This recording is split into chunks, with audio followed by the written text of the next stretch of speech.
Welcome back. You're watching World News, and I'm your host, Klaudia Czerwińska. In a breakthrough statement on social media platform Truth Social, U.S. President Donald Trump said he thinks Ukraine is in a position to fight and win all of Ukraine back. This declaration follows meetings with European allies and Ukrainian President Volodymyr Zelensky on the sidelines of the United Nations General Assembly. Our correspondent Oz Kataji is in Kyiv and has more. US President Donald Trump has signaled a major shift in his position on Ukraine in a statement posted to his Truth social media account late on Tuesday night, saying that he now believed Ukraine was in a position to win back all of its territory that had been captured by Russia. Now, it's important to note that Donald Trump did not say this before. He previously told Zelensky quite famously in that meeting in the Oval Office, that now infamous meeting, that he believed Ukraine held no cards. Now we are seeing a completely different approach, at least in rhetoric, coming from Donald Trump, following a series of meetings with European leaders and with President Zelensky about the course of the war. Now, President Zelensky has responded to these statements from Donald Trump. Let's take a listen to what Zelensky had to say in response to that statement. Trump is a game changer by himself if he will be sure in Ukraine, and I think that he is more close now to this situation, and that's why and between us only Trump can. For today, we know some not too much players in the world who can be game changers, but he's the most closer to this. All of us, we understand President Trump that he's ready to give Ukraine security guarantees after this war will finish.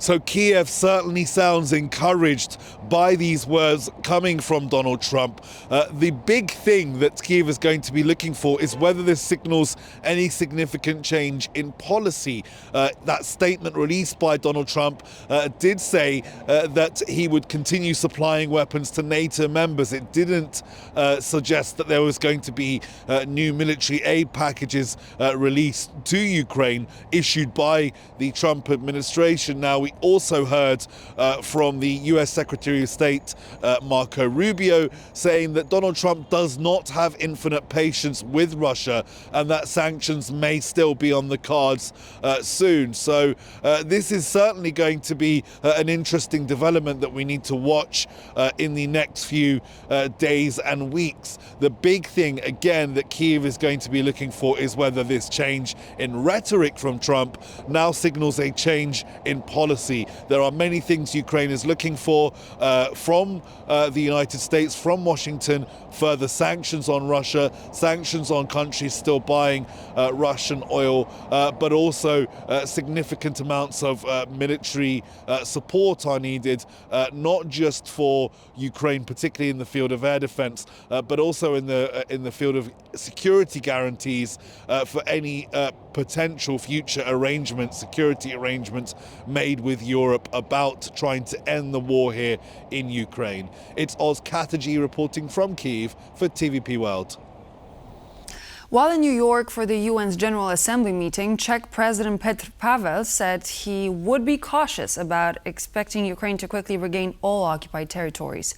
According to the Czech officials, such an effort would require more manpower, money, ammunition, and hardware that is currently available in Europe. The primary concern, however, is Ukrainian manpower, which is already overstretched. I will be a little bit cautious in raising expectations that Ukraine can, in a short time, regain all of the territories. Because such an initiative would require much more in terms of manpower, in terms of money, ammunition, hardware, and it is not available. It's not available in Europe. It's not even available at the global market. And And the main problem for Ukraine is obviously personnel. They are stretched over the limits even today, and if we try to raise expectations that they can push Russian forces out of their territory without significant losses, I think it would be very irresponsible. Speaking during Tuesday night's UN General Assembly meeting, French President Emmanuel Macron said that his country will stand firmly with Ukraine and other countries which understand the importance of defeating Russia to preserve the world order. At the same time, Macron welcomed comments by US President Donald Trump, seemingly showing a shift in Washington's rhetoric about the war in Ukraine. Ukraine has said it many times. It is ready for a ceasefire and accepts negotiations. It is now up to Russia to prove that it can choose peace, even as it multiplies attacks on civilians in Ukraine and the recent provocations. In the meantime, France will stand firmly alongside Ukraine with its European partners and all those who understand the importance of defeating Russia to preserve the world order. And I welcome the remarks made a few hours ago by the President of the United States of America, recalling the gradual weakening of the Russian economy and Russia's failures on the ground. Imagine this, in over 1,000 days, it has barely taken 1% of Ukrainian territory, despite so many losses and so many civilian casualties. And I'm pleased to see that the American president believes in Ukraine's ability not just to hold on, but to assert its rights with us. But before the French president made a public address at the UN General Assembly, he had to wait before crossing the street in New York after it was blocked off for the US president's motorcade. After being told he could not cross yet, Macron took out his phone and called Donald Trump personally to say, "Guess what? I'm waiting in the street because everything is closed for you." Macron, after being stopped by an NYPD officer, expressed his frustration over the disruption. He told the officer, quote, "If you don't see it, let me cross," after which the officer apologized and explained that the street was blocked up for Donald Trump's motorcade. The French president was eventually able to cross but had to walk to his destination for around 30 minutes, making several stops along the way to take photographs with passers-by.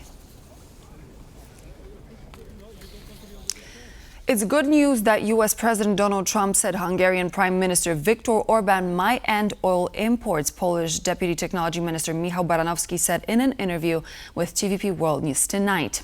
With the newly proposed sanctions package on Russia, he added it's time for Hungary and Slovakia to stop using their landlocked status as an excuse for reliance on Russian energy.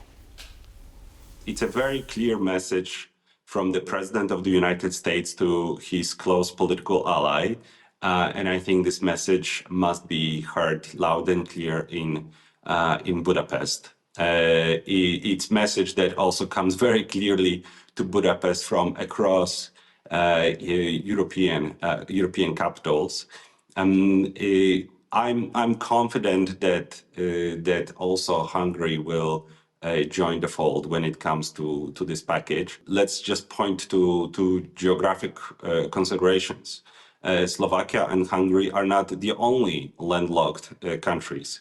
That there are other countries that are landlocked, and I can maybe bring here an example of the Czech Republic that was able to diversify away from any Russian oil and LNG. So this can be done. EU and EU member states are going to do all we can to make sure that everyone has alternatives. Russian authorities systematically submit Ukrainian civilians in occupied territories to torture, says the Office of the UN High Commissioner for Human Rights. Since 2023, UN investigators spoke to 216 Ukrainian civilians, 92% of whom gave consistent accounts of torture or ill treatment in Russian captivity. According to the UN report, the questioned victims spoke of severe beatings, electric shock, and simulated executions. Many of the released civilians also said that they and their families have been threatened with death and violence. According to the UN High Commissioner for Human Rights, Volker Turk, the Russian army arbitrarily detains people and holds them for days, months, even years. Turk added that it is crucial that the rights of detained civilians be a priority in any future peace talks. Polish President Karol Nawrocki has said that while Israel has the right to defend itself, it must do so in accordance with international law. During his speech at the UN General Assembly meeting, Nawrocki also reaffirmed Poland's commitment to a two-state solution. Israel, like any other country, has the right to self-defense. However, Israel's actions must comply with international law, including international humanitarian law.